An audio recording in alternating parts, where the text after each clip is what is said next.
you do not understand white supremacy, what it is, and how it works, everything else that you do understand will confuse you.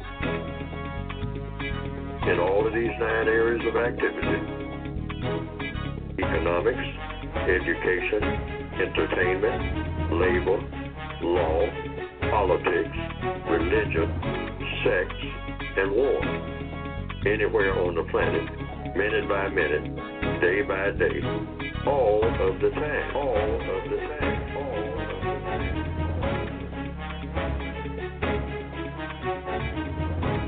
Good morning, and welcome to the Counter Racist Code Show with Mr. Neely Fuller Jr. I am your co-host, Mr. Bob. And we thank you for your listenership. We thank you for your calls. We thank you for being online. Chat room is now open, and it's filling up pretty swiftly. I understand all the books are in, and Mr. Fuller will speak about that in about 46 minutes. And any other information that you need will be on the website at producejustice.com. Get your questions all lined up. You can call in at this number, 516-453-9921. Depress the number 1 button, and you will go right into the rotation. Or you can Gmail me at the numero 7, Mr. Bobby, B-O-B-B-Y, @gmail.com. And that also will go into rotation, and there are plenty of Gmails. I believe that is all that we have to do, so let me say to the nation and to Mr. Fuller, good morning, Mr. Fuller, and how are you? Good morning. I'm still learning. Okay, Mr. Fuller is still learning. Okay, Sean Glenn, thank you. Green Beasley, thank you. Mata, thank you. For VGQ Swa, thank you. And Twinzan, thank you. These are all people who are in the chat room. And you can also leave a question there if you would like. And if I get around to that, depending upon the flow of the show, some of those questions will be read. But let's start off with this, Mr. Fuller. This is from Alpha the First.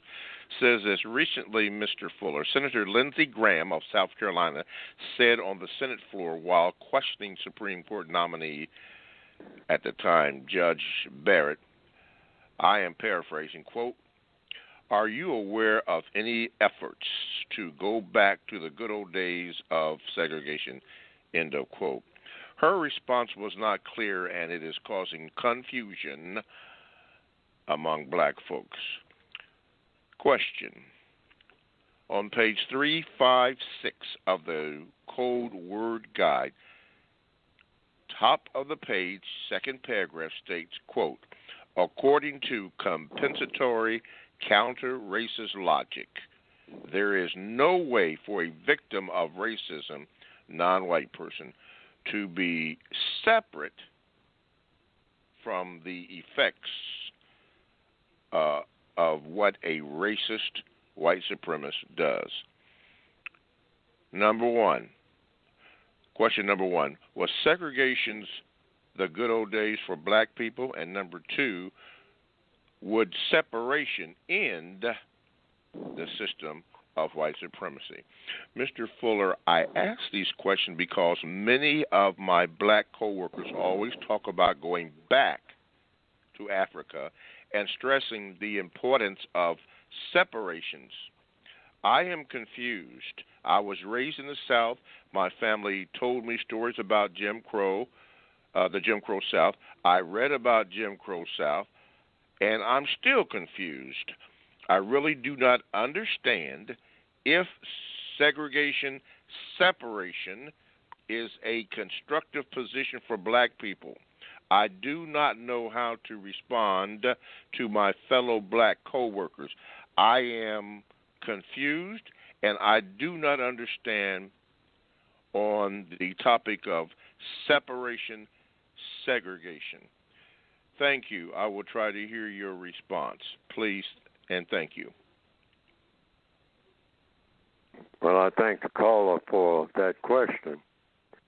According to compensatory counter-racist logic, and that's what we should always follow logic, meaning cause and effect.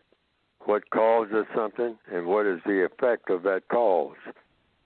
If there's an earthquake and houses fall down, it's the earthquake that causes the houses to fall down. And then you want to know the causes of the earthquake. So in counter-racist science, counter-racist logic, you first deal with the words that you're using so that you don't have what the lady just mentioned that she does have, and that's confusion. Now, a lot of people use the term racial segregation. Racial segregation.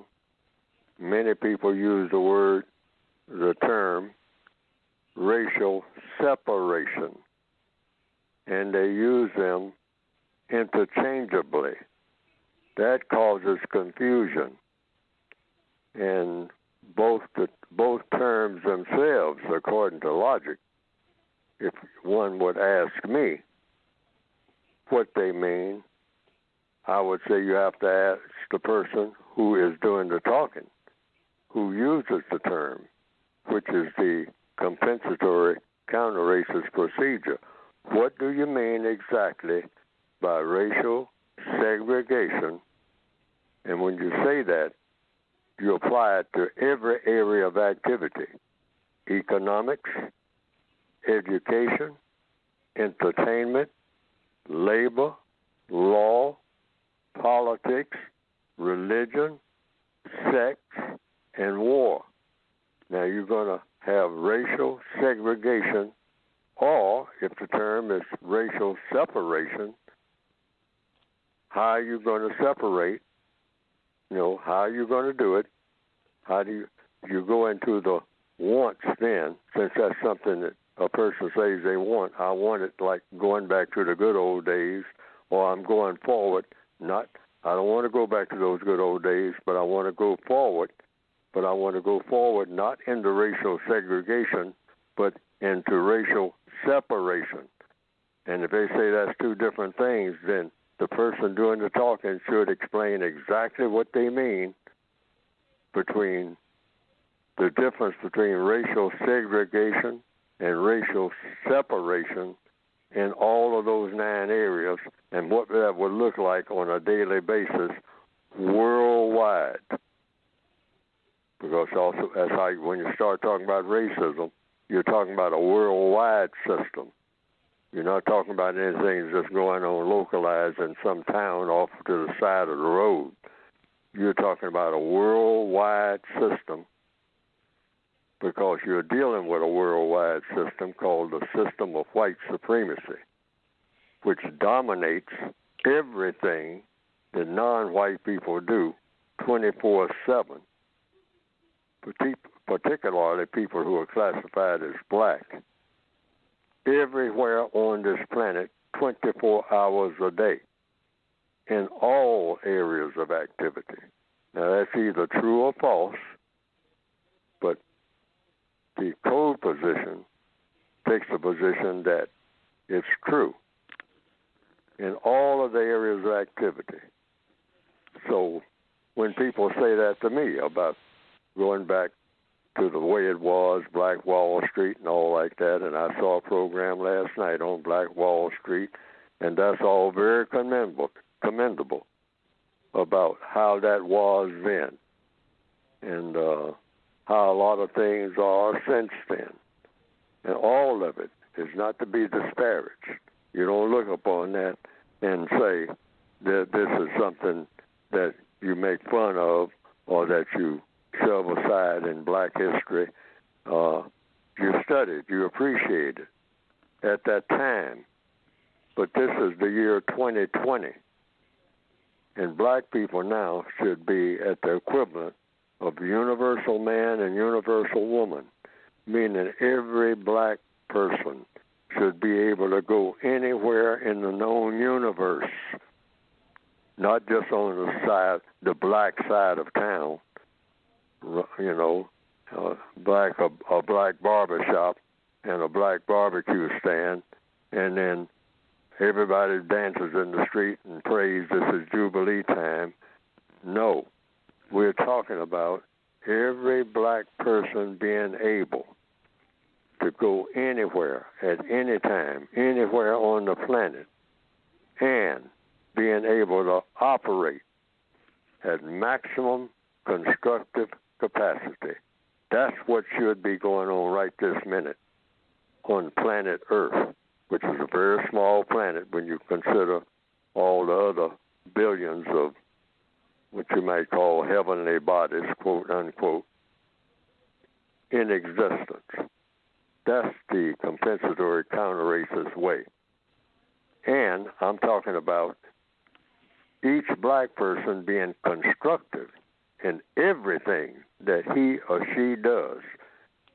We should be going into that type of thinking at a level that we have never even thought of before. That's where we need to be going, according to compensatory counter-racist logic and the theory of the production of universal man and universal woman. So the caller can take that in these confused times when people talk about segregation and separation and going somewhere and setting up shop on some island or something like that. No, we're talking about every black person being able to go anywhere and interact with anybody in the most constructive fashion, because we will have a reputation for being people who don't think about doing anything that's non-constructive. We don't even think about that. That never enters our mind. I mean, that should seem like that's very peculiar thinking. And black person, the average black person, in fact, every black person, every black 16-year-old, their brow should become furrowed when somebody says anything that sounds like it doesn't make sense or is not going to produce a constructive result. That's where we should be right this minute. And that's what we should be aiming for right here in November of 2020. Maybe I should follow up with that with a whole bunch of other things and whatnot. But when I say universal man and universal woman, I'm saying just starting off with a long list of about a couple of hundred characteristics of black people.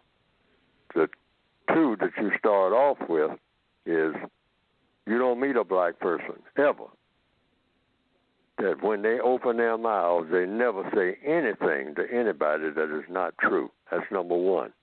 You always start with truth. What's the other characteristic? Number two. The other characteristic is you never open your mouth and say anything to anybody, anytime, that's not going to have a maximum constructive effect, which means one of the first things you will notice about each black person is how quiet black people are. Because in order to make sure that you're going to say something constructive to somebody, it means you're going to have to do a lot of thinking in advance. No more just saying stuff just to be saying stuff. That has proven to be fatalistic for black people. Just joking around and all that type of thing. Just saying anything just to break the silence. Can't stand anything. Can't stand quiet. Got to have, let's make some noise. That's one of our expressions. I'm talking about a completely different people. That's what we're going to have to be, because the system of white supremacy has made us the most rotten people on earth, next to the white supremacists themselves in all of their sophistication. Okay. There you have it from Alpha the One. 516-453-9921. The lines are now open, and you can also reach me by Gmail, the numeral 7, Mr. Bobby, BOBBY, @gmail.com. Mr. Fuller, this comes from Javari. You and I did a program a few weeks ago. Anyway, he wanted you to know this. He says, Mr. Fuller, based on what you had said, says, tell Mr. Fuller I made out a will like he said. I don't have much, but our people will fight over anything after we die. Do you remember that program, Mr. Fuller, when you mentioned that? Yes, sir, and I want to emphasize it and emphasize it and emphasize it, because some of the smartest black people who have quite a few assets, lots of things that they're leaving behind if they die, do not have a will. So, I'll say here on this program, in the next 15 minutes, if you can, make up some type of will about where you want things to go when you pass away from this world. Because 10, 15, 20 people will be standing around scratching their heads wondering what to do with what you have accumulated. Because some black people, not nearly enough, have accumulated quite a bit. Land, objects, a car even. Somebody should know what to do with that car without a lot of hassle. And it's just sitting there, and everybody standing around scratching their heads. I mean, after the funeral. Then, well, what are we going to do with Aunt Maggie's car? What are we going to do with Aunt Maggie's jewelry? She had some expensive jewelry she always kept that was handed down. Who does it go to? Well, a lot of people have gotten married in the family and all like that, so which one is it going to go to? And then they get to squabbling. Well, we found out that one of those diamonds was worth $750,000. So that's the one that I want. Well, you ain't going to get it. Because, I mean, I was just as close to her as you was. So here we go. Black people have enough headaches and enough conflict. And it doesn't take a long time to make out some kind of will. Some people have made wills on the back of some type of cereal box at the last minute, but it is held up in court. I mean, actually, that type of thing has happened. Sign their name to it in front of a witness or two, and it is held up in court. Make up some type of will. But the average lawyer would take, can handle that at a reasonable sum. So get it done. Okay. Get it done. Whomever you are. If you got anything to leave behind and you think you're not going to be here, or even if you think you're going to be here a long time, because among black people, the way we treat each other and the way we look forward to slaughtering each other, you don't know if you're going to be here through tomorrow or through the rest of this day. In a lot of places. I just picked up the paper this morning. Black people in Ethiopia slaughtering each other about, well, this is my tribe. Over 50 people killed. Army called out. This goes on all the time. All the time, routine, wherever you find black people. That needs to stop. That's why I say we haven't made any progress. People talk about black progress. As long as that board on the wall says black people murdered and it's not zero, we haven't made any progress. That's what we want. Police departments talking about how many people were killed last year or last month. They'll say, well, it's down from last month. Only over there in the black neighborhood, let's see now, it was 87 murders last month. But this month, oh, here it is. That's wonderful. It's only 62. That's crazy thinking. That's the type of thing, that's the kind of thing, that's score-keeping, body counts, that the white supremacists are satisfied with. No, it should be zero. at the end of the year, at the end of next year, when you say year 21, starting off New Year's Day, and then December 31st, 2021, how many black people killed in the northwestern hemisphere in what we call the so-called United States? It should be 0. Black people killing black people. 0. Otherwise, we should consider ourselves an uncivilized people. Period. Yes, sir.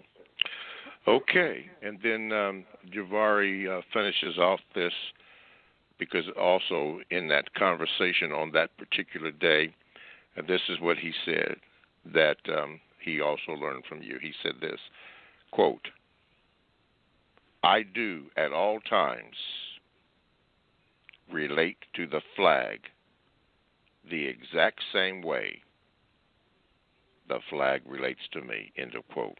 Then he has Neely Fuller down there. And then he ended by saying, Javari, still learning. All righty. Thank you, Javari. Before we go to the next Gmail, let's go to the 973 area. That area code, that is Nick's from New Jersey. Let me see if I can get you in here, Nick. Okay. New Jersey in the house. Go ahead, Go ahead. Hello. Good morning. Yes. Mr. Good morning. Nelly Fuller, and good morning, Mr. Bobby. Good morning. Good morning.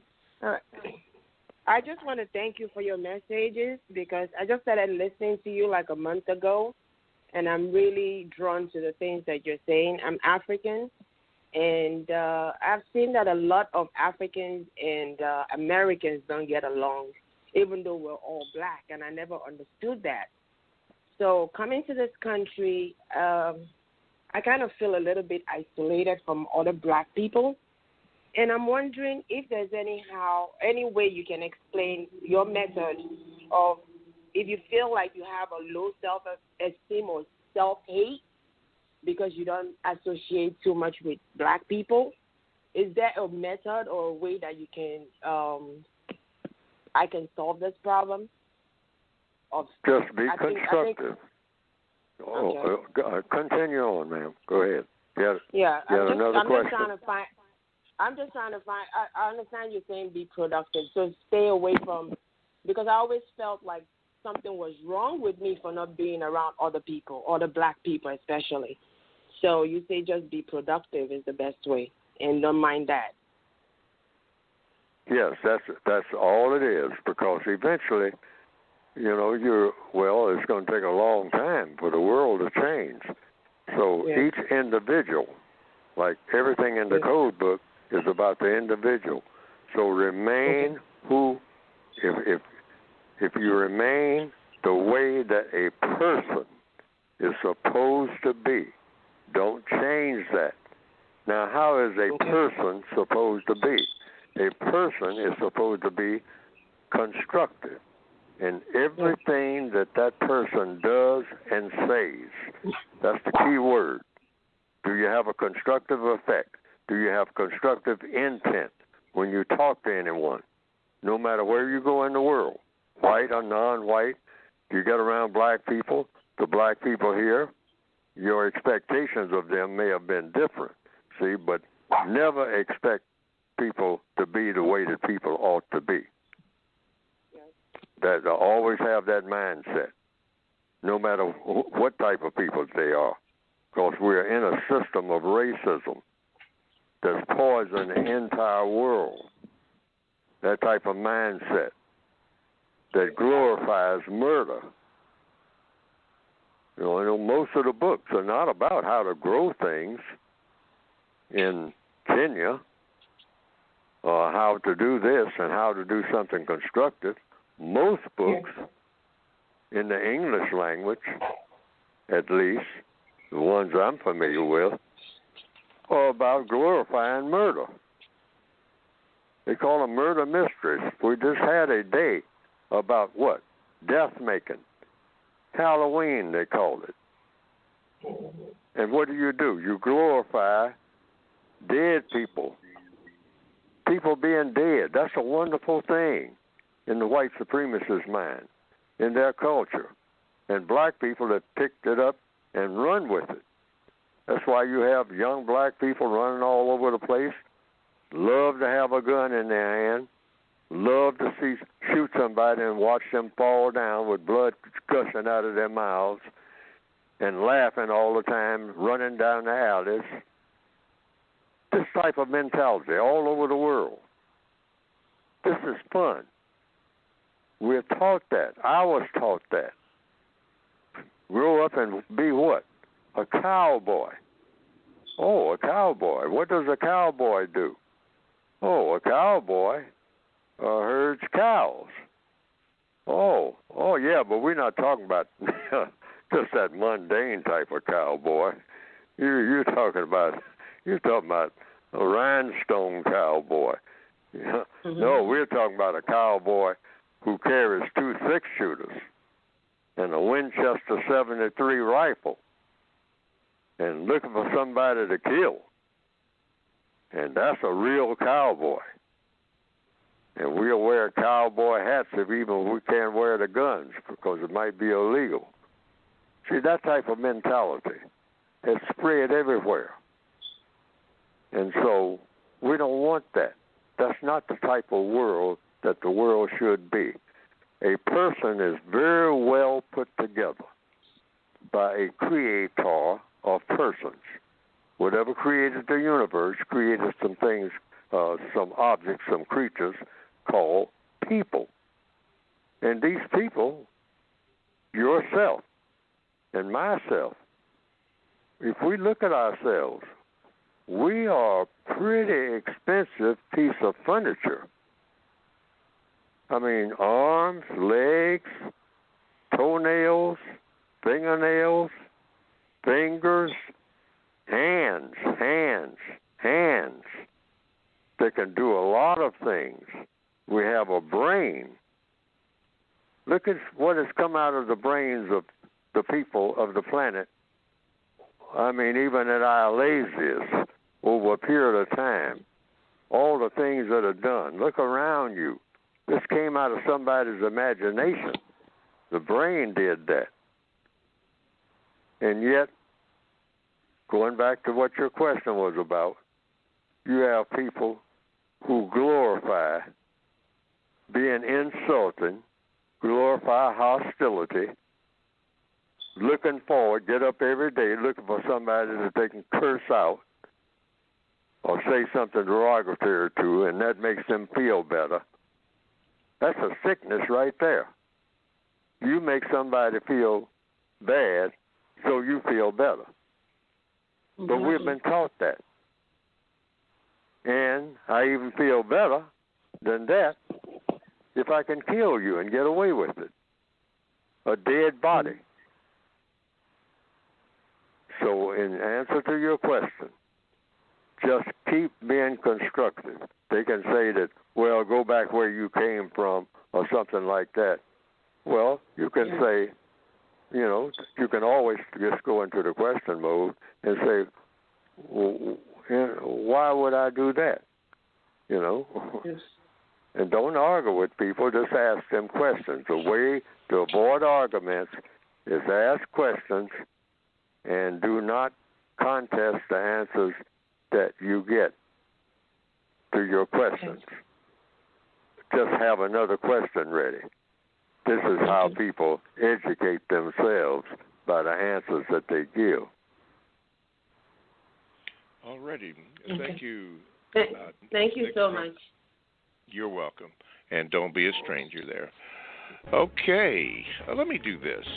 You are listening to the Counter Racist Code Show with Mr. Neely Fuller Jr. I am your co-host, Mr. Bobby. To get in contact with the show, call this number, 516-453-9921. Or you can Gmail me at the numero 7, Mr. Bobby, B-O-B-B-Y, @gmail.com, and it'll go into rotation. By the way, when you call that number, make sure you depress the number 1 button and you will go to the head of the line. And then at the end of your call, if you would like for me to, you can stay on. Just ask me to keep you online, and we can keep you online, and you can just listen to the show. Either way, it's your choice. Just let me know. The Counter Racist Code Show with Mr. Neely Fuller Jr., and we will continue on with the show. Okay, Mr. Fuller, Roku has sent a message, and I just want to say this. Brother Aruku, concerning your question on constructive contract, it is really entirely too long.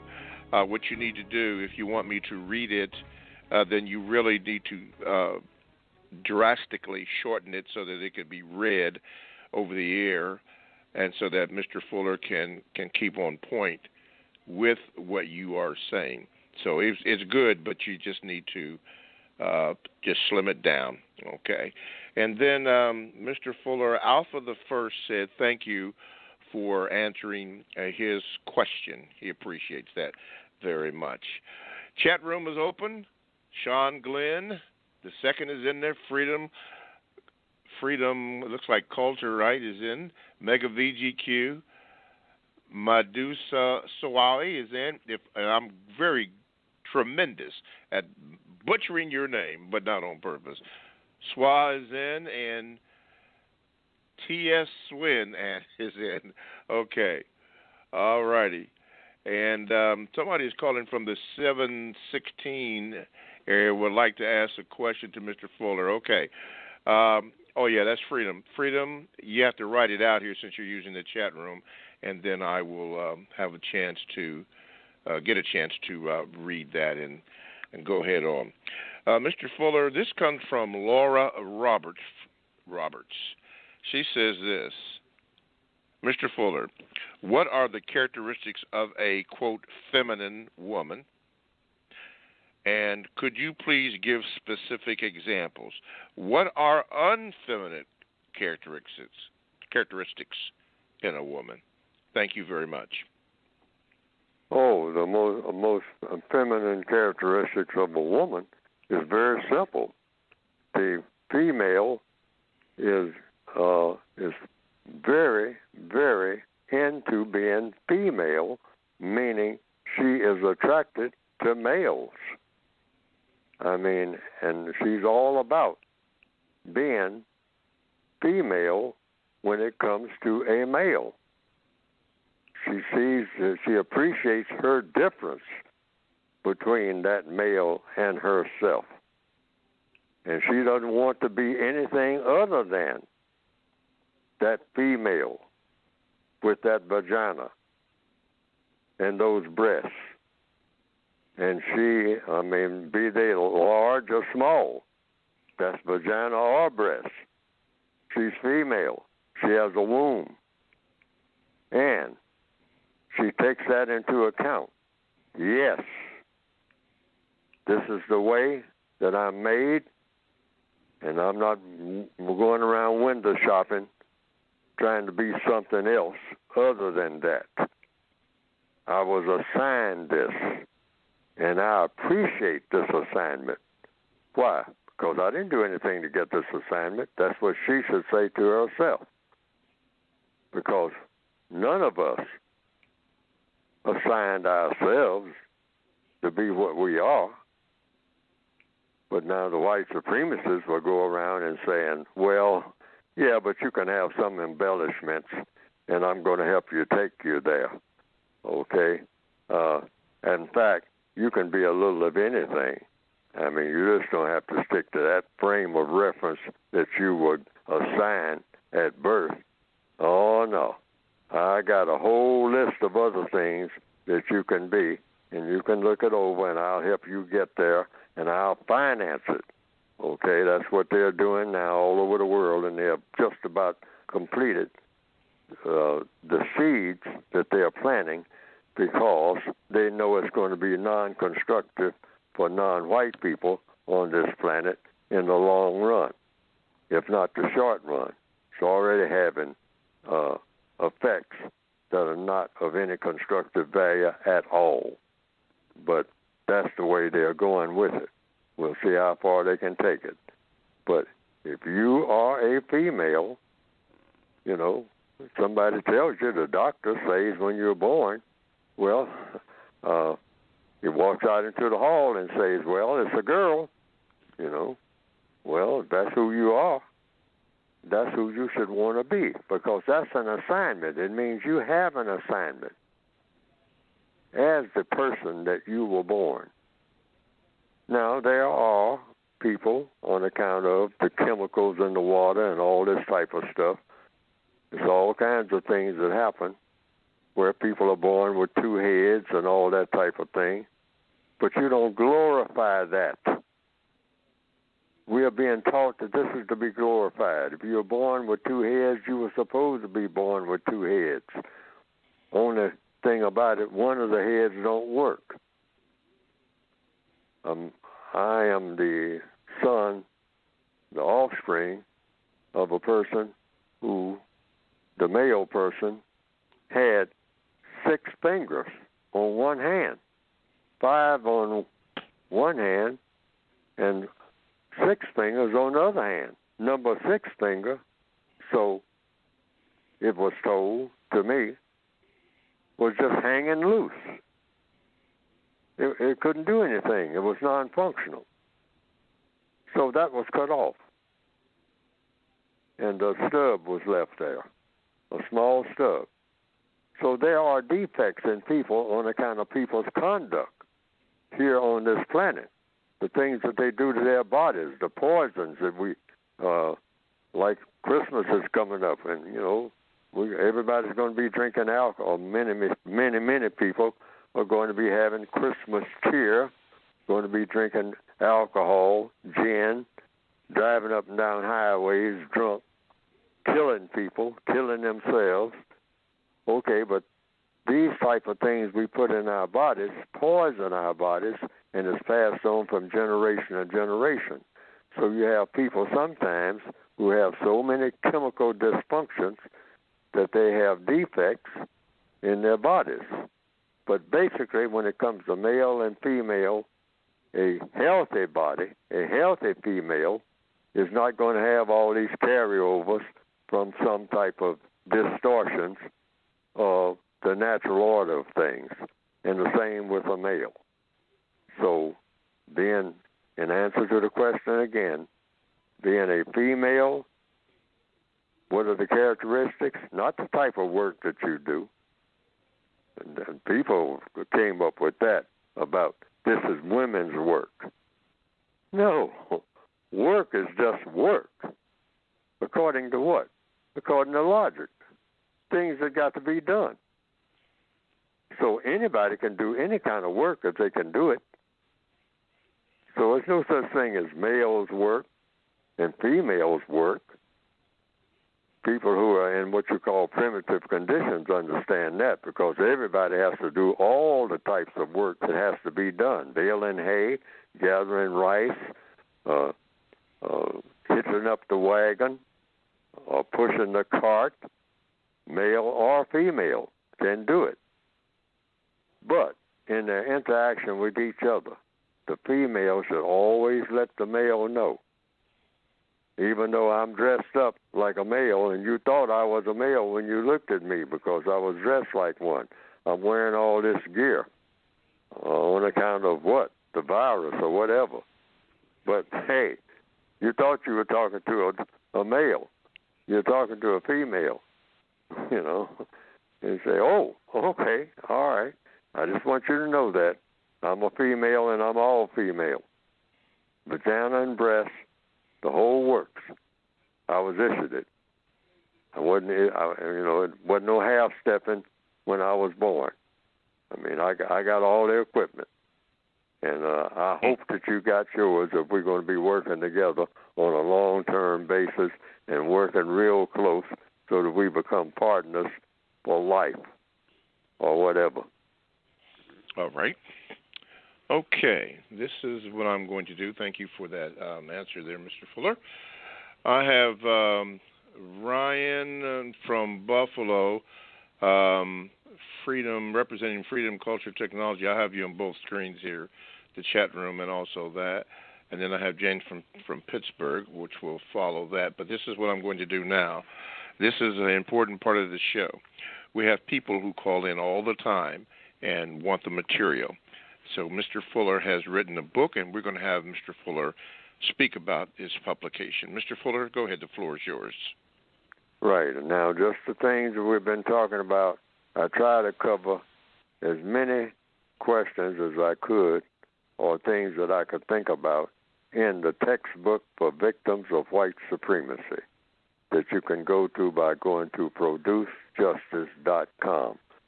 And there'll be 3 volumes up there. That volume with the computer design on it, a lot of people have asked for that.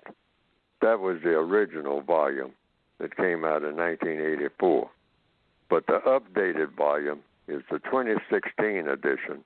You'll see it on the cover there of the book. A compensatory counter-racist code is how you'll see it at the website, producejustice.com.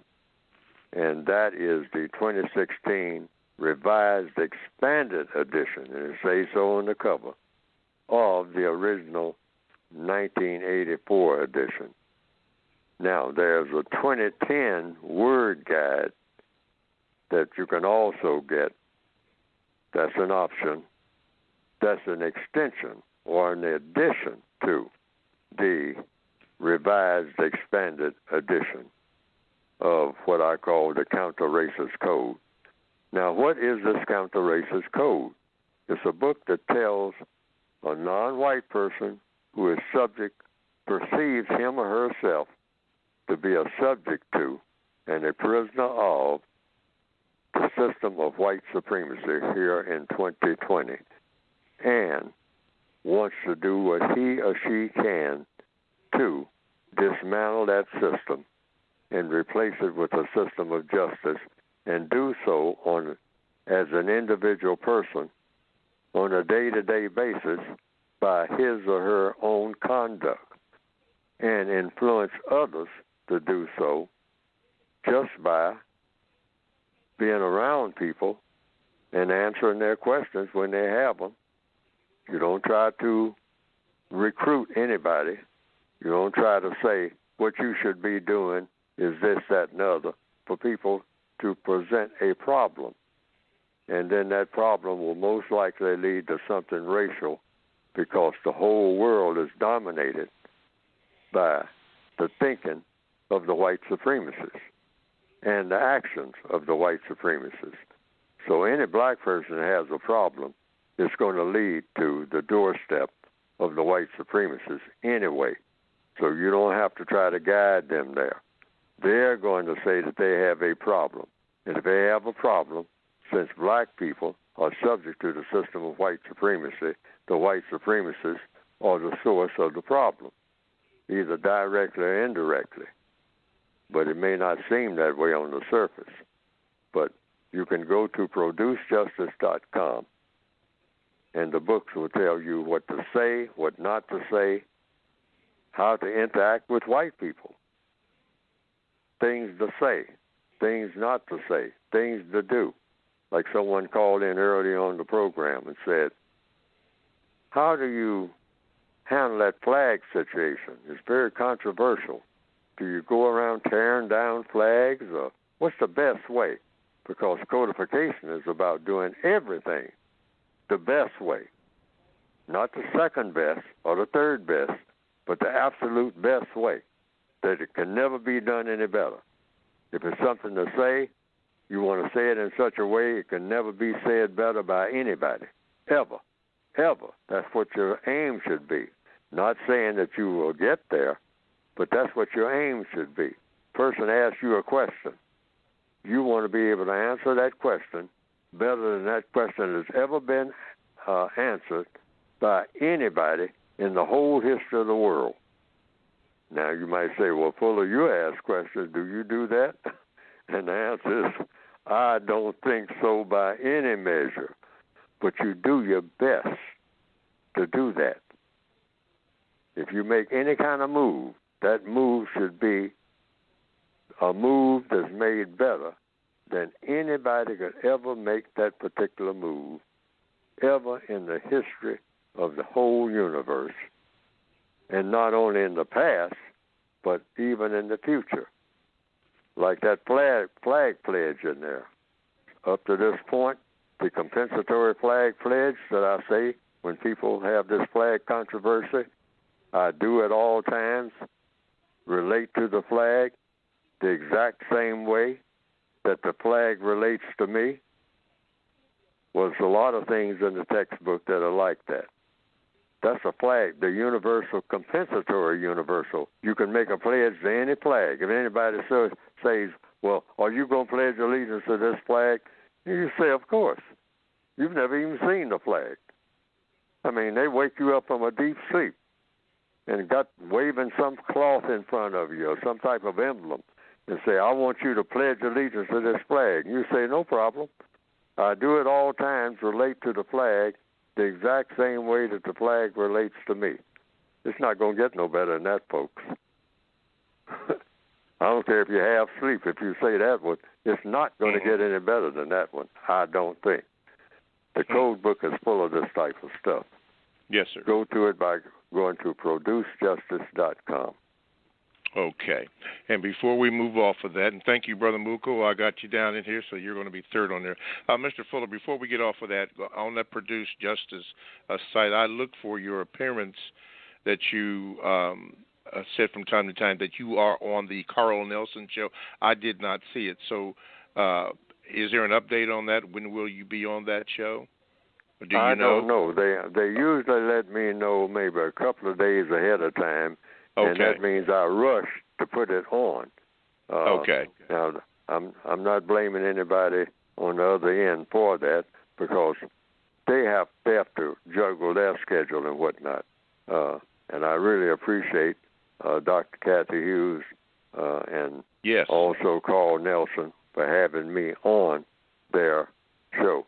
Dr. Kathy Hughes has been very supportive, either directly or indirectly, of Neely Fuller and what I'm trying to do down through the years. I was on the Carl Nelson show, have been for some time, but prior to that, I was on Eric St. James when he was there and Brother Bay when he was there, and I was always invited to spend quite a bit of time on her radio stations, particularly WOL. And I want to say, I've down through the years, I haven't mentioned that, but I should, as a part of the code. You show your appreciation for anybody who helps you to do anything that you think might be of constructive value. And if anybody who is helping you see where what you're doing is not constructive, particularly where I'm concerned, I definitely want to know it. And that goes for anybody in the audience, too.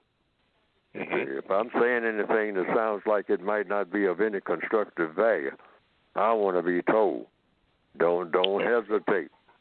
I don't mind people giving constructive advice. A lot of people call it criticism. I don't look at it as criticism. It's just constructive advice. That's all. Yes, sir. Who should turn down constructive advice? ProduceJustice.com. All right, ProduceJustice.com. Okay, let's go to Ryan and the 716, the Buffalo area. Go ahead, Ryan. Yes, can I be heard? Hello? Uh-oh. Hello? Ryan? Hello? Hello? Yeah, you. When we acknowledge you, you're in. So go ahead with your question for Mr. Fuller. Yes, if I'm able to be heard, my question is, what is Mr. Fuller's favorite branch of science? Favorite branch of? Science.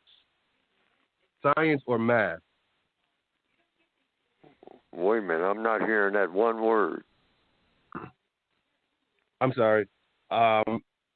What is Mr. Fuller's favorite branch of science or math? Oh, favorite branch of science or math? Yes, correct, sir.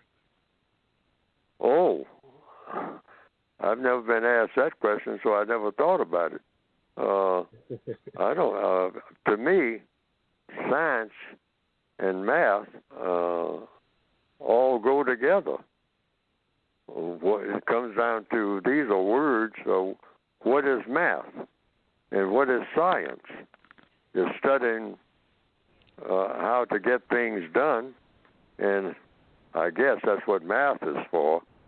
Math is a procedure for figuring out how to get something done that you perceive needs doing. And so is science. So these are just words. That's the way I look at it. Now, I haven't actually looked up the actual English definition. Maybe I need to do that. And I will after this conversation right now. I'll look up what is the definition of math and what is the definition of science here in the year 2020, because the definitions of words change.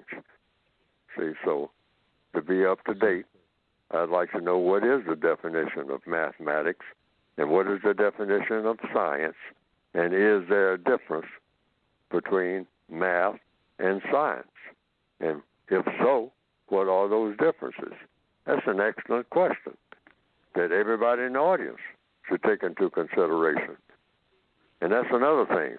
Everybody should have some type of old dictionary. Most of mine are kind of old, but they're functional. But I have about 3 or 4 of them. But they give functional definitions enough because words don't change that fast, most words. But I hadn't thought about that. But I don't really have a specific definition for science or for math. I just say do whatever is constructive and figure out how to do it. Yes, sir. By whatever means you can, and use constructive means of doing so. Constructive, non-constructive. To me, that's it. And if you do it through science, you do it through math, whichever way you do it. If it doesn't have a destructive effect, but a constructive effect, that's it. Whether you call it science or math, or don't even give it a name, except it's constructive because it produces constructive results. That's it. Constructive results in every move you make. That should be the goal of every person on the planet, white or non-white, male or female or whatever.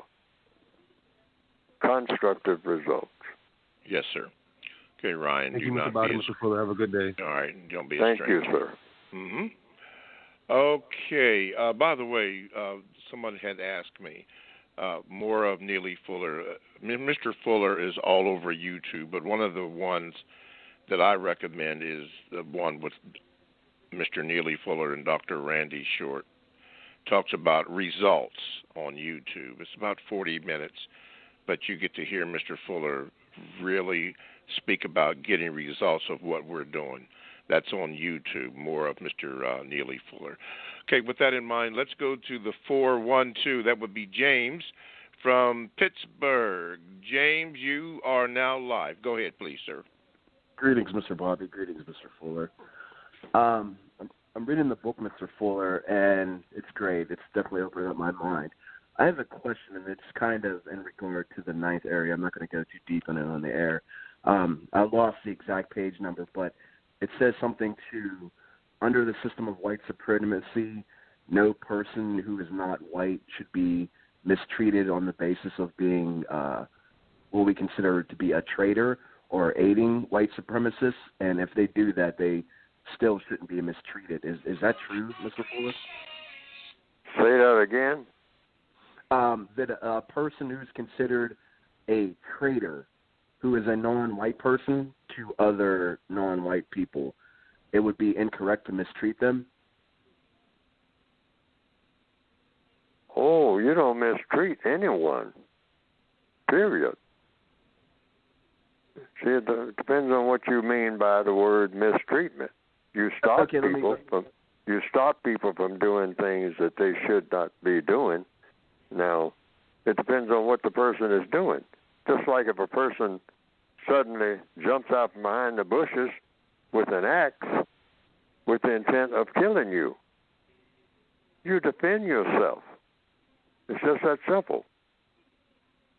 The person may not even know what they're doing. They may be inebriated or on high on some type of drug or whatnot.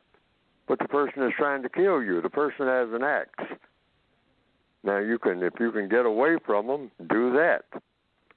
But if it happens so suddenly, you have to put up your arms and whatnot, and the axe is being swung, and you see an opportunity where that next swing, you can arrest it, you can stop it. I mean, even if you have to harm the person, with a knockout punch or whatever, you're strong enough to do that, then do it. You have to protect yourself. The code says that. That's automatic. No. No, you... Can I give an example, Mr. Fuller? Sir? Let me give an example. Give an example. The man, William O'Neill, who aided in the assassination of Fred Hampton, I guess we would consider him a traitor. Would it be wrong to do any mistreatment to that person, William O'Neill?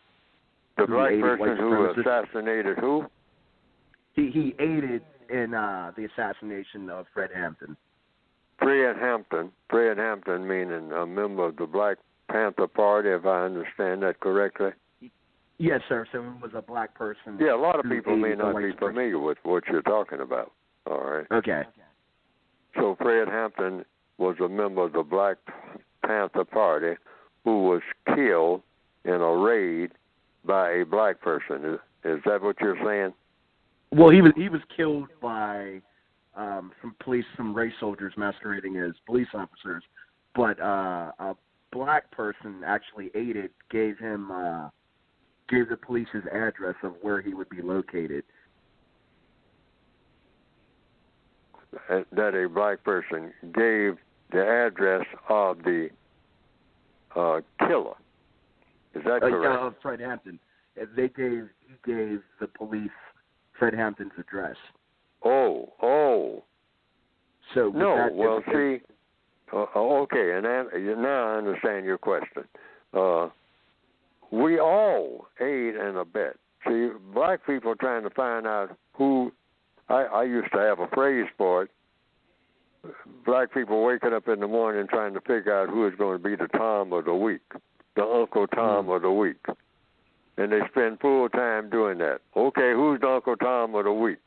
Because we're going to spend all our time getting rid of him or her.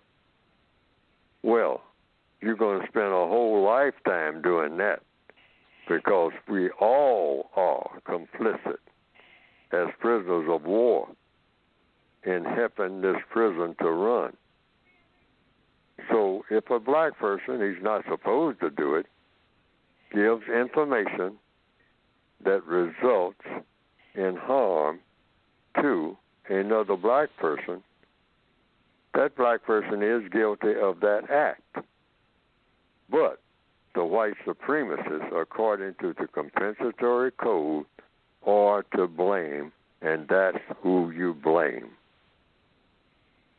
Anything that happens in my prison cell in the system of white supremacy, my cellmate stabs me. Okay, that's the way to look at it. I'm a black person in a prison cell. I'm stabbed by my cellmate. Who is to blame for the stabbing? My cellmate. The warden. Because my cellmate did the stabbing. But who is supposed to take full responsibility for that stabbing?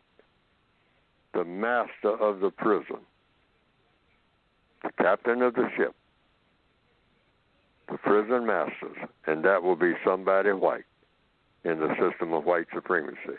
Why? Because they set up the cell in the first place. They put me in there. I'm in there on the boat on a illegitimate charge of being black. And they gave me a black cellmate who is mentally deranged. They know what the deal is. They knew what was going to happen or should have known. That's the way you do it in a court. And we're all on trial. We're all in court, the world court, the universal court. When it comes to racism, it's all universal. So that's how you look at it. So the white supremacists are responsible for the death of Mr. Fred Hampton, according to compensatory counter-racist logic. End of story. Which white supremacists? All of them. Everybody's guilty. So and we're in a war. Yes, sir. Say that again. I was just going to say, so that black person, you said there shouldn't be any repercussions against them. We should just focus on the white supremacists and not. Oh no, you put him in a situation where he can't do it again, but you got to ask the white supremacists to do that. See, that's what I understand by what I try to tell people about understanding white supremacy. If you take retaliation yourself, now you still got the answer to the white supremacists. That's what I mean by understanding white supremacy. Supreme. They are the blame and the credit for everything that happens to black people on their watch. They are our illegitimate fathers and mothers. Anything that happens in the house, mommy and daddy, they're in charge. They're the people that people ask when they show up. The child fell out the window, or one child hit another child with one of the toys. You're the mother and daddy. All right? You let that child hit the other child with that toy and put out that eye.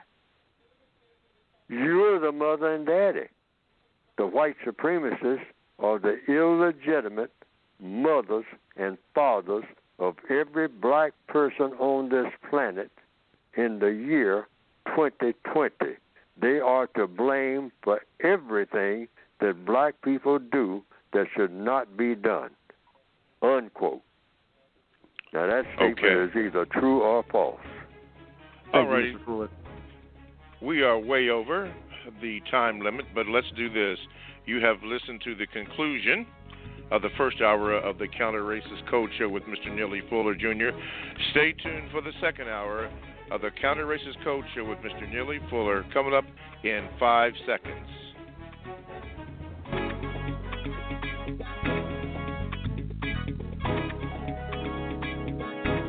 Good morning and welcome to the second hour of the Counter Racist Code Show with Mr. Neely Fuller.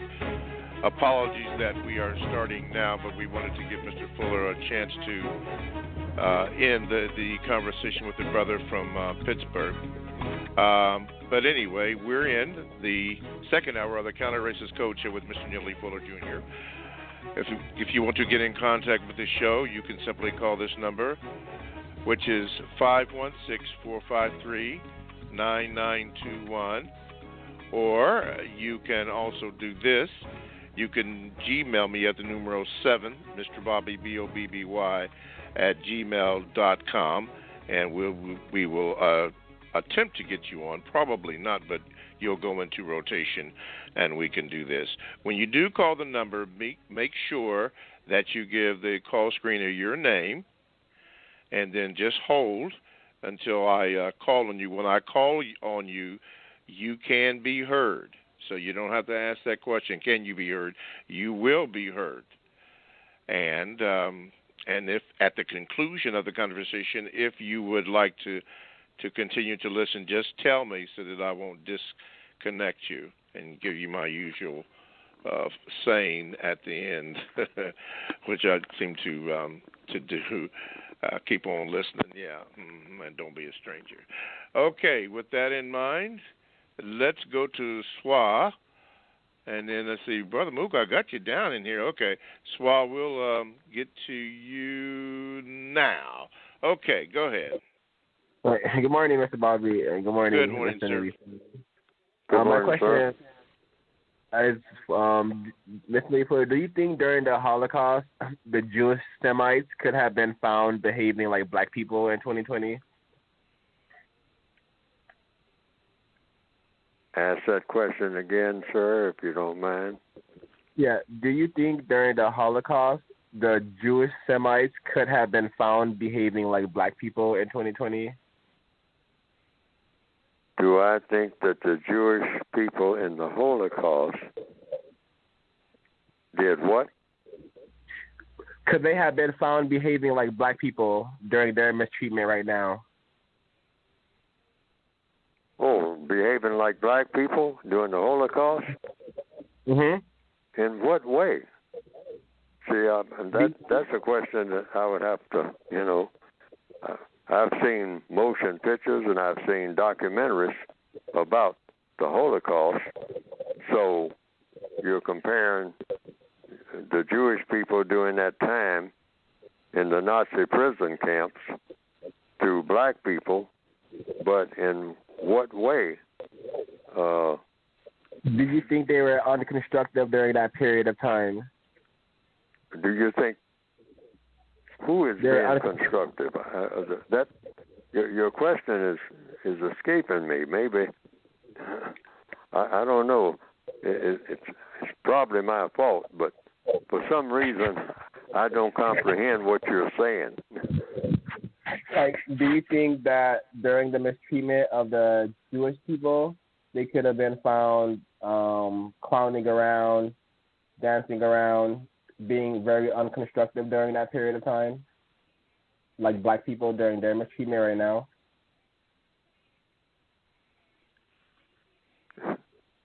Do I think that black people are acting like the Jewish people during the Holocaust? No, maybe. I was thinking of a different question, and come back. All right. Yeah. Thank you, my brother. Thank you. And you don't have to tell you, but don't be a stranger. Well, okay. Mr. Bobby, I'd like to answer this question. Did you understand that question? I did, but it would probably be better if it came from him. Swa, when you get that question together, call back and I'll have them take you to the top of the line, because Mr. Fuller did say that he would like to answer that question there. So call back, Swa, and Mr. Fuller will, when you get it reworded, then Mr. Fuller will answer your question. I'm going to go to Brother Muko here, and then I'll go to Joshua. Brother Muko, got you in. Go ahead, my brother. Good morning, Mr. Bob. Well, not good morning. Morning to you, Mr. Bobby and Mr. Fuller. How are you gentlemen this morning? Still learning, my brother. Still learning. Absolutely. Absolutely. Mr. Fuller, the question I have for you today, it's kind of a two-part question, but I'll try to make it quick as possible. For all the care units in the surrounding areas and all around the world, can you? I hear a lot of white people who classify themselves as white, state that they are more confused about racism, and I also hear non-white people whom white people classify as non-white say that white people are more confused about racism. Can you clear up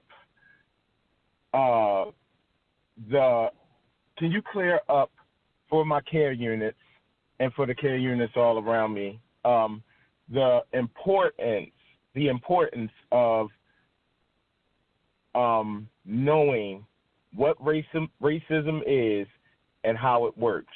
That statement that you have in the front of the in the front of your book.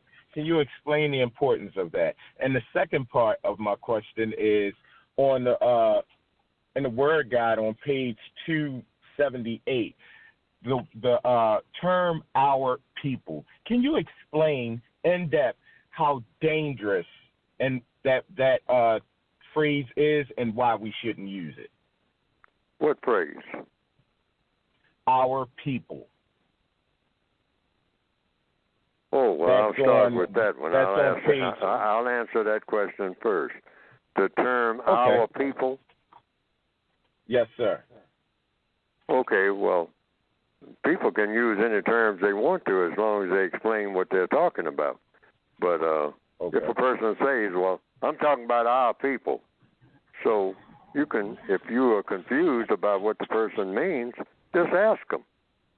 See, all problems are solved through the process of questions and answers according to counter-racist science. That's why you just heard that exchange just a little before your call. You have to get the questions very clear first. That's the first order of business. Figure out what is the question. Because if you don't figure that one out, you're going to have confusion anyway. See, and then I take the answer, and the answer is a hypothetical, meaning I'm just really guessing of what the answer might be, but I'm giving it according to what I have written or said before because I came to some kind of conclusion. And sometimes I'll just simply say I don't know. But that's the procedure for everybody. Get that question. So when a person says, our people, the procedure according to the code is say, wait a minute, before we go any further, what do you mean when you say, sir or ma'am, by our people? See, just don't assume that you know what the person means. That gets rid of what? Confusion. Because the white supremacists thrive off of confusion. And black people are the most confused people on the planet. Because the white supremacists know that when you confuse people, you can blind them with that footwork, but the way that you use words, you can confuse people. But the way to deconfuse every situation, according to counter-racist science, is through the process of slowing down and then have very methodically, the procedure is very methodically, have questions and answers. And don't speed it up. Slow everything down to a creepy crawl so that you won't have what? You won't have confusion. Right. You'll have clarity and you'll have focus. Absolutely. Now that's the answer to that question, I think. Okay. Yeah, that was the perfect answer. Thank you, Mr. Yes, Fuller. when the person says, well, hey, man, in the interest of our people, I want to say to them, wait a minute, before we get down that road. What do you mean by our people? Sometimes white people will say, well, you people. Well, wait a minute, sir. Wait a minute before we start talking. Wait a minute, sir, if you don't mind, sir. Politely, always be polite. If you don't mind, sir, absolutely. I have a question. Can I ask it? And if the person says, yes, go right ahead, buddy. Ask any question you want. What do you mean, sir, when you say you people? And don't interfere with the answer. Wait patiently. I don't care if it takes 5 hours. If you got that kind of time, you say, I'm just waiting on your answer. You said you people. What do you mean when you say you people? And when they answer, then you can ask them another question. Are you one of you people? There's 100 questions you can probably come up with while he or she is trying to think of an answer to give you. Right. Okay. What was your first question, Brother Muko?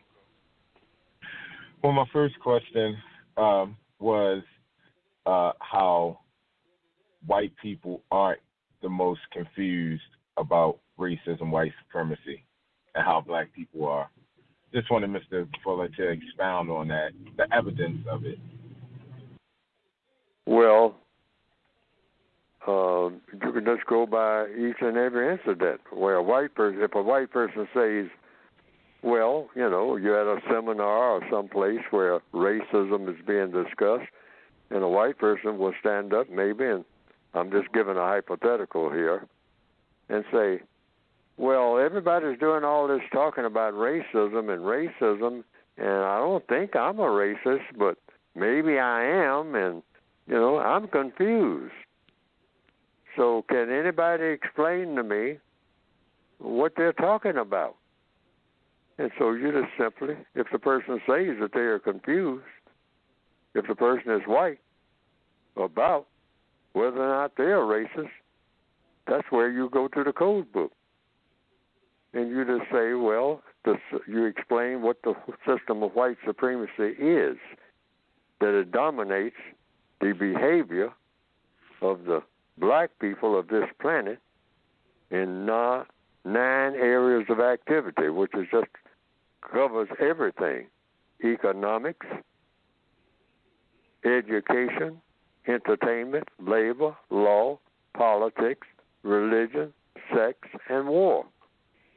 And that every white person should be suspected of participating in that domination and mistreatment of black people on account of the color of black people's skin in all of those 9 areas. So you will have explained to that white person what racism is. And then if you have some questions of them, you can then go with your questions. Ma'am, have you ever mistreated, directly, indirectly, a black person? Have you ever used the N-word to describe a black person in the past or now or whenever? Or now. and wait for an answer. And if the person says, well, yes, well, then that makes you, ma'am, a racist suspect, but then you would be a racist suspect anyway because we're in the system of white supremacy. Now, do you understand what I just told you, ma'am? You are automatically a suspect anyway because we don't have a master list of who the real races are on this planet, but they do exist.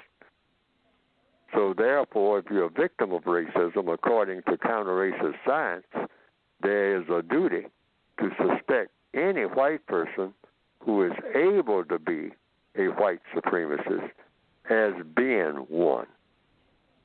Now, ma'am, do you understand what I just told you? And if she says, well, no, then you repeat it again until she does understand or says that she understands. That's it. It ain't complicated. It's simple. Already. Brother Muko, thank you so much, sir, for your participation. And don't be a stranger. You have a constructive day, and I will not. Thank you, Mr. Bobby. Okay. Alrighty. Okay, you're listening to the Counter Racist Code Show with Mr. Neely Fuller, Jr., and I am your co-host, Mr. Bobby. If you'd like to get in contact with the show, you call this number, which is 516-453-9921. You can also reach me by Gmail, the numeral 7, Mr. Bobby, BOBBY, at gmail.com. And you can also go into the chat room, which some people have, and questions can be asked on there. Okay, it's 10:20. Let's go in the 202 area, South Carolina, where Joshua is at. Joshua, you're on with Mr. Fuller. Go ahead. Oh, excuse me, 202. That's D.C. I am so sorry. I was looking at something else. Yeah, 202, yeah. Go ahead, Joshua. Good morning. Good morning, sir. Good morning, sir. Thanks for having me again. I did have two questions with respect to the show. I'll pick my more pertinent question. Mr. Fuller, you've correctly predicted some infeminization of, black men. I believe you stated some time ago that black men were going to wear dresses, and then the character Geraldine was played out on television. And now, more recently, you've been educating us about, counter-sexual activity being directed at people of color. Being, though, that you have foresight to see those things, I'm not asking you to predict the future, but do you see something else that's coming towards us that we should, that you could bring to our consciousness so we could, do our best to, use the logic of the code and respond? No, I don't. But as a matter of counter-racist thinking, you always have a position in your mind of when white people start endorsing anything for black people that black people didn't ask for, weren't demonstrating in the streets for, or anything like that, but something comes out of nowhere. When any white people come up with something saying, this is great for black people, I mean, hey, they bring it to you, and you're there half asleep. I mean, and all of a sudden they just appear all over the place with all of these, whatever it is that they're bringing. Counter-racist science says you automatically suspect that they have come up with something that maybe on the surface looks real great, but it's designed to do you great harm. If not immediately, in the long run. That's automatic. In fact, I've kind of used the expression, here they come. What are they up to now? That's when they're bringing something to you didn't ask for. Just like they did that feminization of the black male. I didn't see black people going around. Black people were talking about jobs and freedom. There's signs and everything. And all of a sudden, white people showed up with some different signs saying, hey, you black males, you don't want to be no males. You talk about being men. Kind of feminize yourselves. Make yourselves more acceptable in the corporate ladder. I mean, if you want to make a movie, we'll help you make a movie. If you have enough black males, walking around acting tough and all like that, soften yourselves. I mean, pretty yourself up. Get some long painted fingernails and put on your sister's dress and see how that fits. You'll become a better person and teach your little offspring to be the same. And if the little girl, that you have, teach her to be the male and teach your son to be the female. And we'll have a better world out of you black people. That's the bill of goods that they're selling, and they have sold it big time. It's right in front of your face. They're slapping us in the face with it every day, all over the place, all over the world, big time. Why? Because they have their agenda for it. Now, I'm not knocking people who are so-called gay or anything like that. I'm not qualified to do that type of stuff and wouldn't do it. That would be mistreatment. People who are going around talking about we're going to kill some transgender people, that's mistreatment. That's killing. Right. That's harming people. You don't do none of that stuff. None of it. And you don't advocate that it being done. I don't care who it is. People who are so-called gay or in family members, some of the most intelligent people among black people are people who are quote unquote gay or trans or bi or whatever. I mean, but I'm talking about what the white supremacists are doing with it. Even the people who are black and glorifying gayness should stop and think, what are these white supremacists doing with what I am? What is their agenda? Because you may detect that you're not on the same page at all. And what they are intending to do with you and everybody like you is not what you had in mind at all when you joined the parade. You need to maybe think about that. The white supremacists are the smartest, most diabolical, skilled people at manipulating people that the world has ever seen. They can manipulate people's minds in ways that people have no idea that their mind is being manipulated. And it's all for the benefit of what? Dominating and mistreating non-white people of planet Earth. That's what it's for. That is their brand. That's what they do. That's why they breathe. They don't even want to be on the planet if they can't do that. It's so ingrained. Mistreatment. All righty. Joshua, thank you for calling from D.C. Thank you, and don't be a stranger.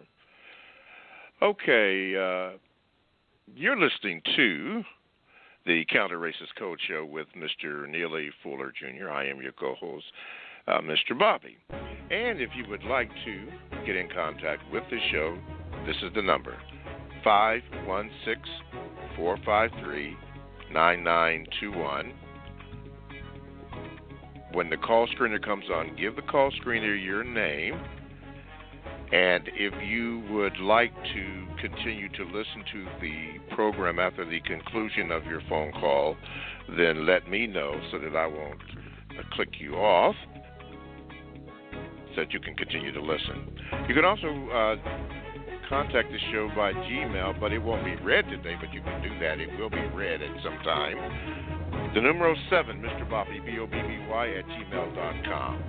You can do that. Put your question on there. And you can go to the chat room. Chat room is full today, but we still have room for more. You can do that by get into the chat room and put your question there, and I may have time to read it. Okay, we got about 31 minutes to go for the conclusion of this show. We're going to go to Everett and Wendell and then James. We'll do that in that order, and then we're going to have Mr. Fuller speak about his book about a quarter till the hour. So let's go to Everett in the 832, which is Houston. Everett, do we have you on here? Yeah, okay, let me try it again. Okay, morning, Everett, sir. are you there? Oh, yeah, there you go. Good, okay. All righty. Good morning, Mr. Bobby. Good morning, Mr. Fuller. Good morning, sir. Good morning. Yes, I'm at the book where I'm reading about the 4 show-off-isms. The first, when I was reading the show-off-isms, my question is, on the 4th one, it says, stop showing off the information white people told you. What's the difference if I get constructive information from white people and I tell black people, am I showing off? Oh, constructive information is constructive information. That's a slam dunk. You always give people constructive information. The alternative is what? You give people non-constructive information. And that's not an improvement over anything. We get plenty of non-constructive information. Doing things, all kinds of instructions on how to do something that's non-constructive. That's what the white supremacists are definitely all about. when you see black people doing anything constructive on their own, boy, the white supremacists do not like that at all. So if I get some if a person has black skin walking around on this planet, the white supremacist looks at that black person, and if that black person is doing anything constructive,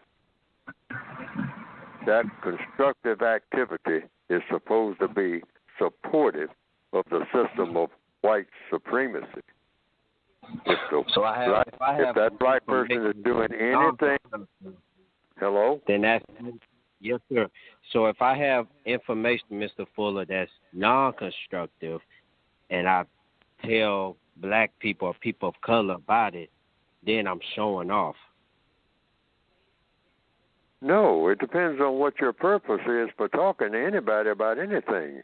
And when you talk to anybody about anything, white or non-white, it should produce a constructive result.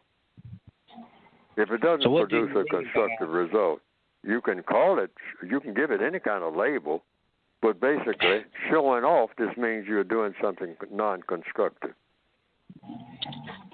There are four show-offisms basically on that are listed on page 119. Yes, sir.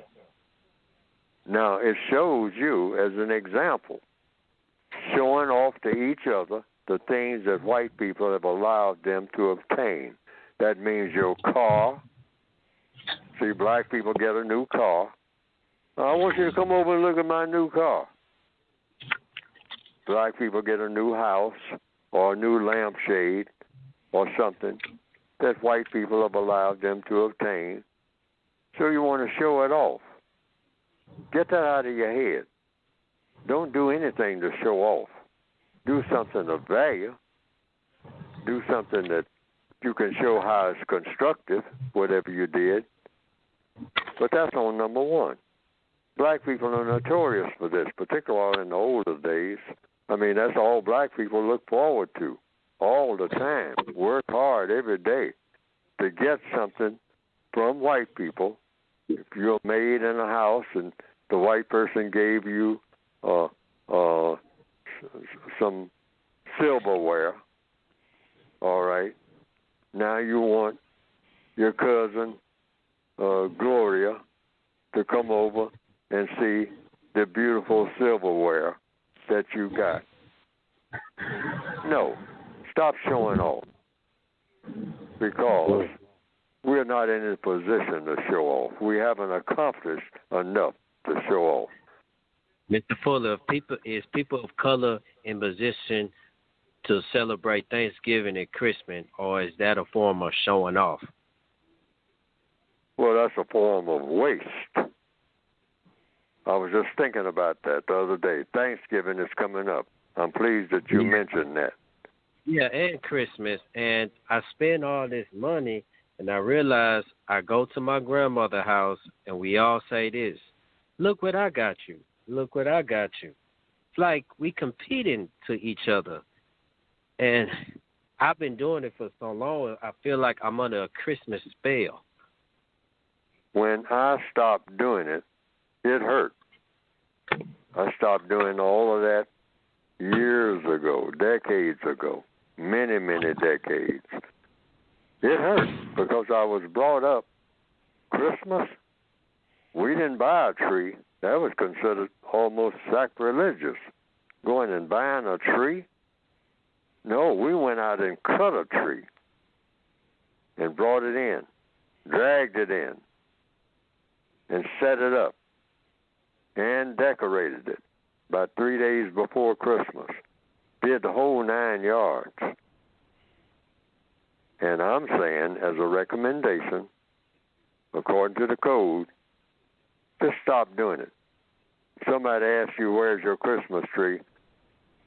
Take them outside and point to the first tree that you see in a window and say, there's one. I got them all over town. You can drive all over town, you'll see my tree. They gonna that's what I actually tell people, even today. I say, you want to know where's my Christmas tree? hey, just drive all over town. You'll see them. Sometimes the city builds them. Those are mine. I bought them. I paid taxes. Hey, okay. They're beautiful trees. I got one right down here. I'm in Washington, D.C. Got right down here on the White House lawn. The president's going to be present. I'm going to look at him on television.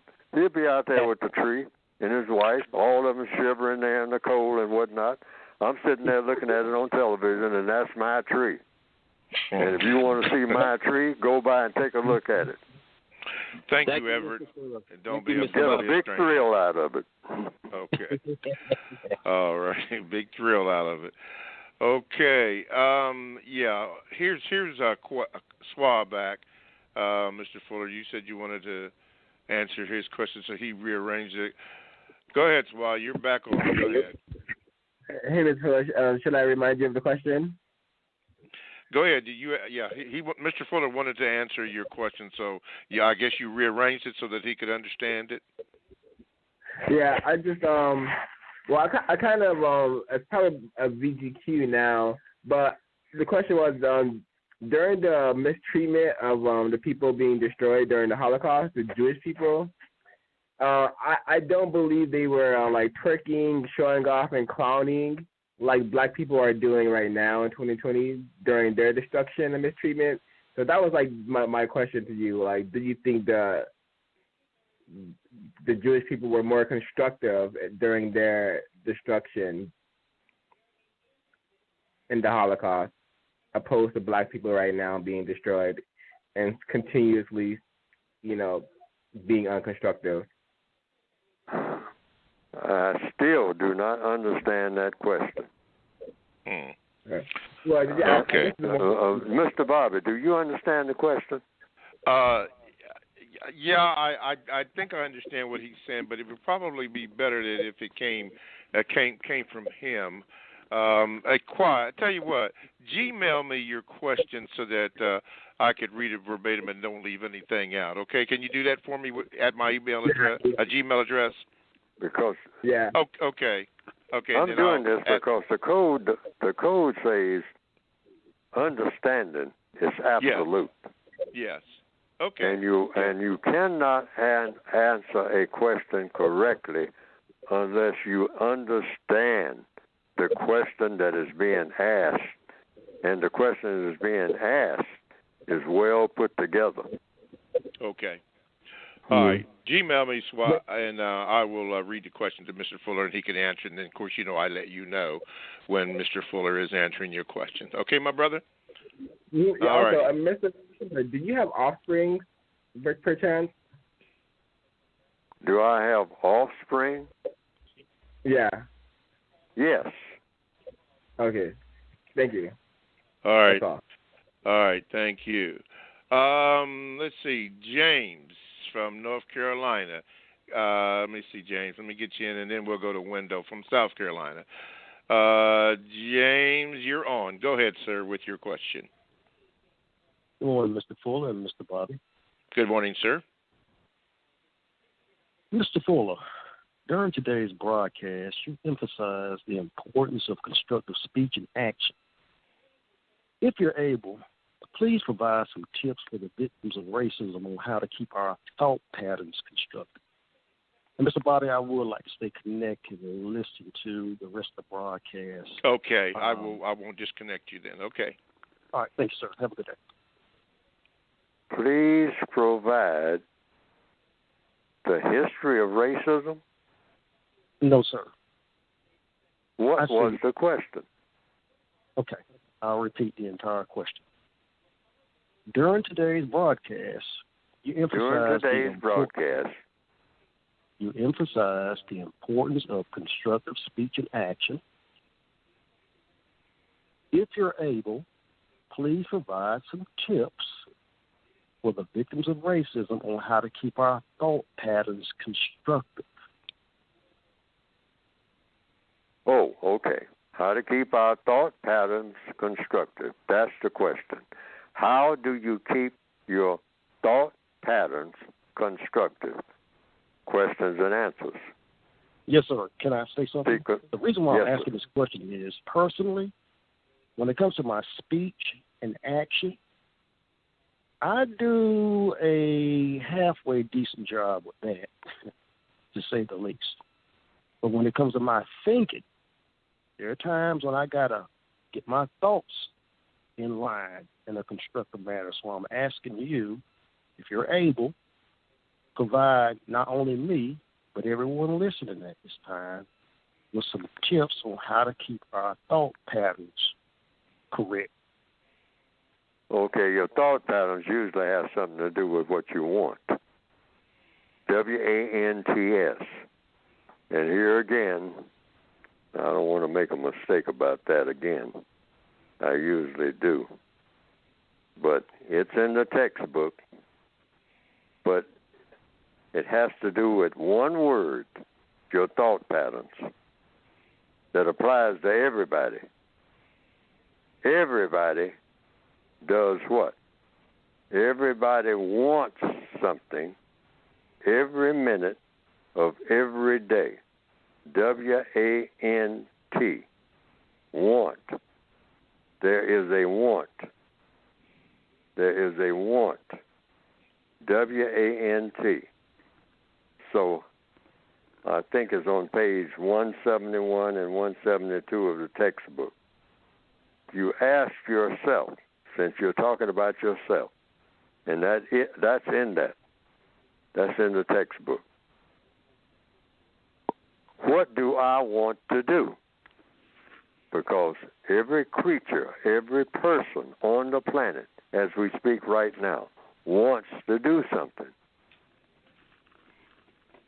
That's just the natural order of things, all day, every day that you're awake. So that's the first question. What do you want to do? Question one. Then ask yourself after you answer that question, and don't move to the second question before you answer the first one. What do you want to do? Right this minute, or the next minute, or tomorrow, or next week. What do I want to do?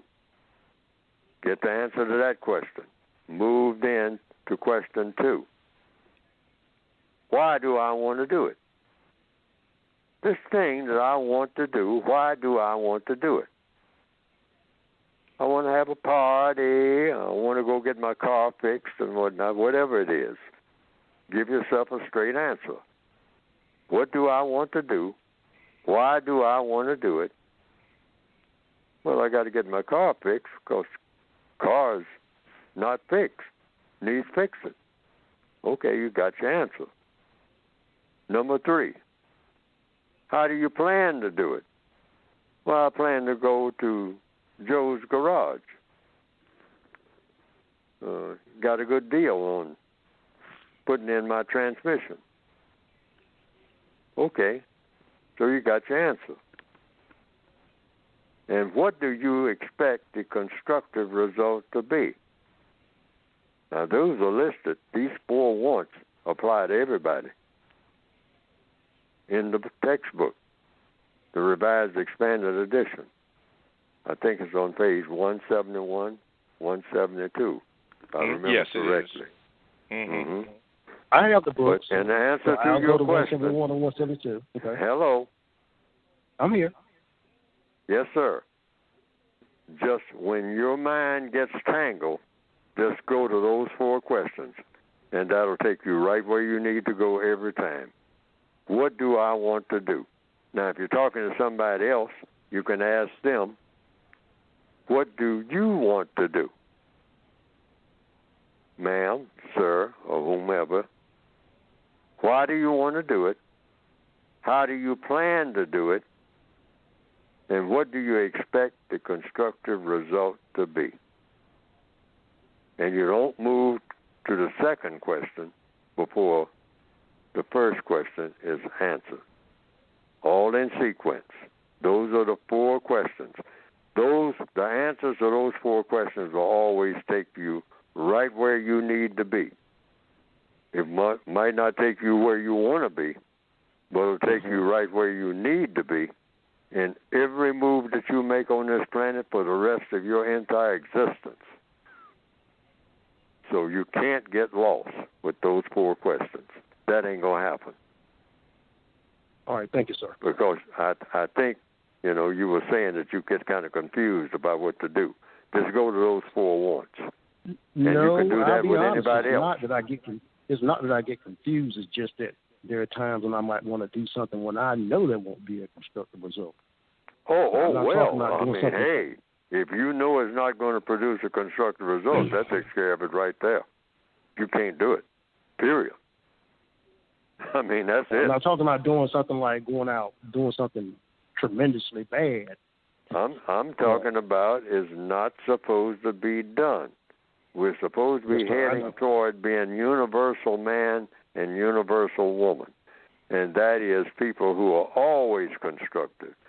So that in the future, rather than white people or black people look and see a black person coming, they say, hey, here comes somebody who's going to make a mess of everything.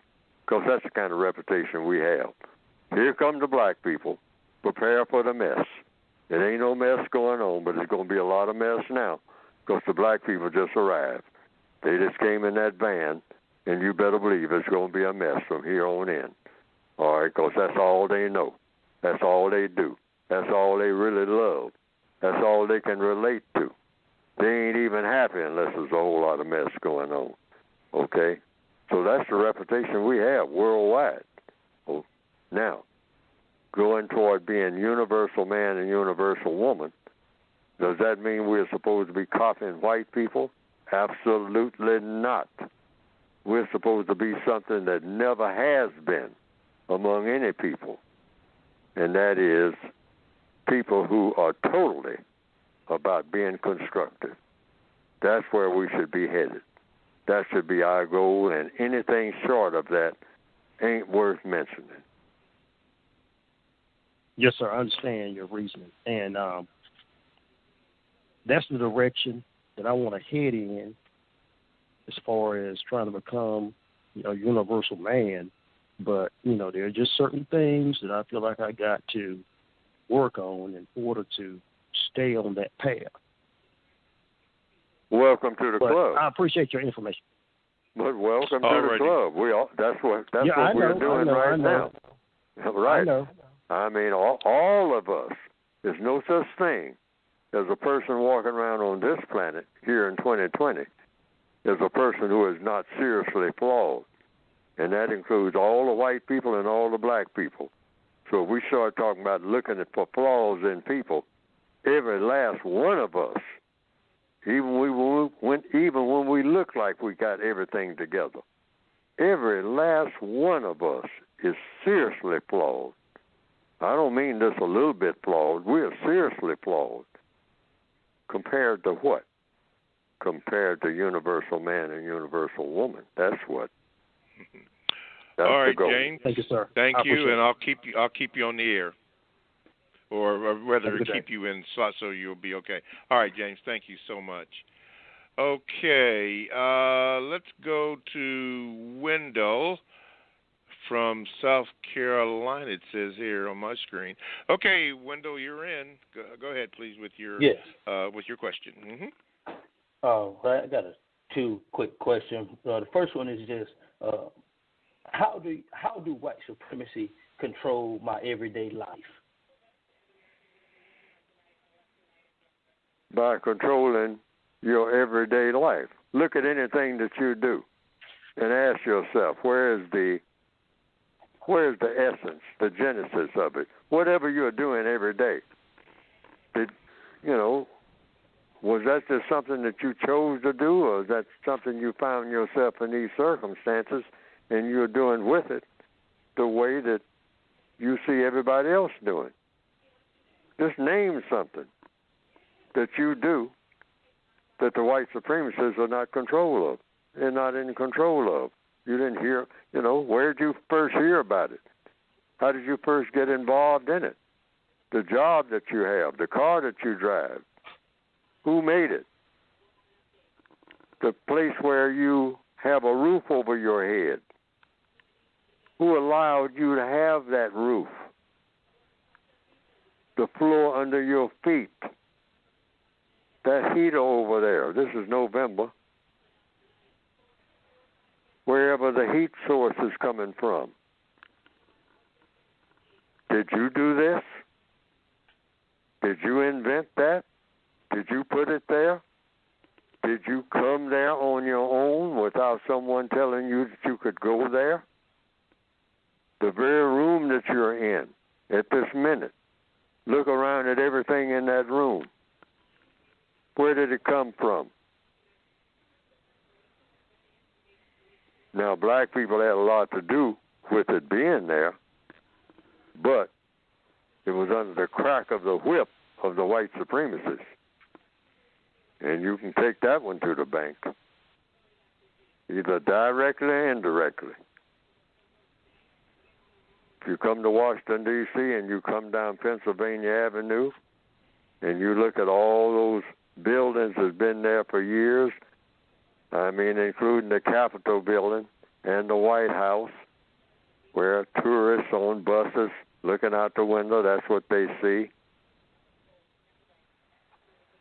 Black people being mistreated were out there helping to carve those stones and getting bruises all over their hands and their bodies racked with pain and going back to little shacks so that white people can be in those mountains and walk around showing off to each other and to the world. Yes, your grandfathers. That's what you're looking at, the spirits of them, and everything that you're looking at. Long dead. No names on their graves, if you can find them. Long gone. That's what you're looking at. So in answer to your question, where are the examples? All you got to do is open your eyes. Whatever you're looking at right now, whatever you're looking at right at this moment, that's the history of it. Mistreatment of black people. That's the history of it. Thank you. And what was your second question? The second question is, I'm paraphrasing here. You said something like, it's either racism or inferiority or both for the condition of black people. Well, how would I answer to the black people that say it's neither one of those? It's our mindset as black people, the reason why we in the condition we're in. Now, just for clarity, I think I understood what you said, but just repeat that again for the entire world audience. Yes, I'm paraphrasing when I say I believe I heard you say it's either racism or either it's inferiority or it's both for the reasons of black people condition today. And I'm asking you, if I was to say that to someone and then they say, hey, look, it's not either one of those, it's not racism or inferiority or both, it's black people mindset, the reason why we're in the condition we're in.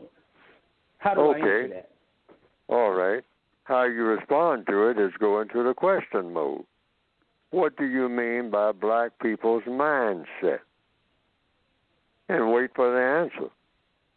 So you're talking about a person telling you something. That person told you something. So if you have a question about what that person told you, according to compensatory counter-racist science, when a person says anything to you and you don't have clarity in what that person is saying to you, you get clarity by doing what? Ask a question and then have another question ready if that question is not fully answered to your satisfaction. And another one, and another one, and another one. Why? Because the code says the solution to all problems, no exceptions, is through the process of what?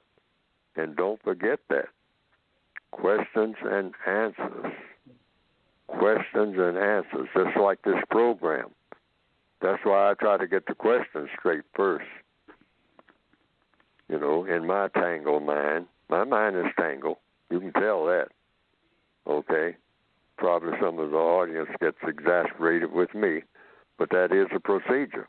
I can't answer a question if my mind is tangled about the question. So you can't have tangled minds when a question is raised. Boy, it's got to be so clear. I mean, that's another thing. We got to get in the habit of being real clear about every question and every answer that ever goes out into space, into this world. A clear question and a clear answer to that question. And you never move to the second question until you take care of the first one. That's compensatory law. That's an absolute. All righty. Okay. Thank you. Thank you, Wendell from South Carolina, for your question. Do not be a stranger. Mr. Fuller, we have 3 minutes to go. So, Nick, I will have to take your and Darnell, I got to get you next week because we don't have enough time to do you justice. So, call back next week. Identify who you are. They will know that, and then we'll get you right up in there so you don't have to wait that long. So, could you do that for me, ma'am? Could you do that for me, sir? And then we'll go ahead on.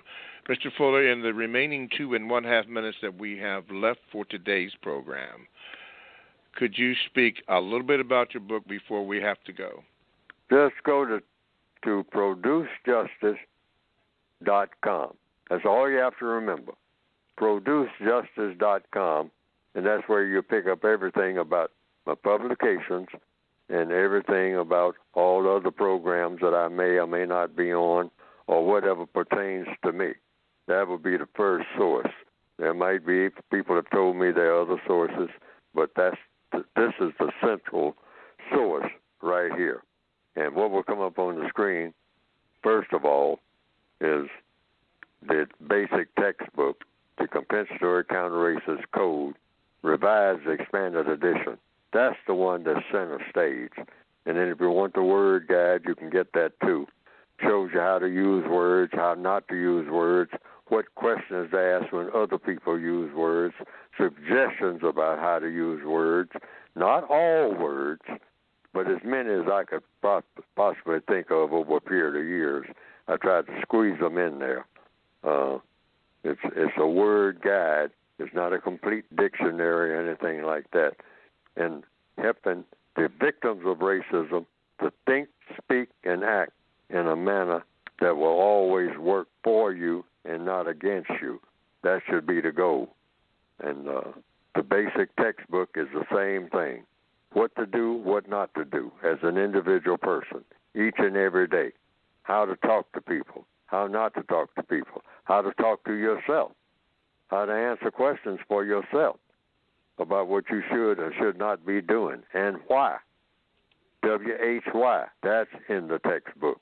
Go to it by going to producejustice.com. That's producejustice.com. Okay, and quickly before we end up, Kwai's question, Mr. Fuller, hopefully will be the first question that will be read next week. He did write me back. So thank you, Kwai, and we'll try to get that. Nick and Darnell, don't forget, give the call screener your name next week, and we'll make sure you get right up in there. And lastly, for those who wanted to know about other things that Mr. Fuller does on YouTube, it's called Results with Neely Fuller and Dr. Randy Short. It'll be for your good listening and good understanding. Results, not hot air. Okay. Thank you for the callers. Thank you, Mr. Fuller. Thank you, producers. Thank you, everybody. We will try to do better next week. Thank you, Mr. Fuller. I thank everybody.